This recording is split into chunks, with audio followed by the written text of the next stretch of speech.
همه خلقی جهان این نوری دیده، خدا از نور احمد آفریده. خدای قادر از قدرت نمایی، از او پیدا نبود این ماسوایی.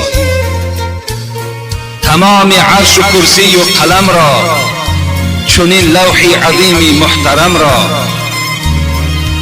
بهشت و دوزخ و سبع و فلک را، زمین و آسمان جمعی ملک را، مه و خورشید و کوکبهای تابان، شمال و رعد برق و همچراغان، همه دیو و پری و آدمی زاد، همه وحش و طیور و جمله بنیاد، ز نور احمدی آمد به دنیا. همین از اعتقاد اهل ارشاد.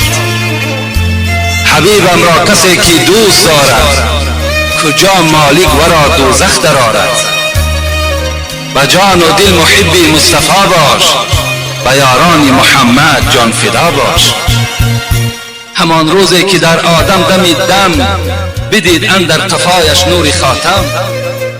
بگفتا کیست یا رب در قفایم، نمی سازد جدایی از وفایم.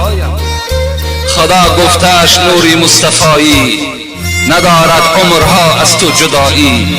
به تو فرزند با ما او حبیب است، به دردی امت عاصی طبیب است. بگفت یا رب من بین مای نورش، به چشمی سر ببینم با حضورش. خدا آورد از پس بین ابرو، درخشان چون کواکب شعله او. خدا فرمود بر رضوان جنت، بیار آینه آدم را به طلعت.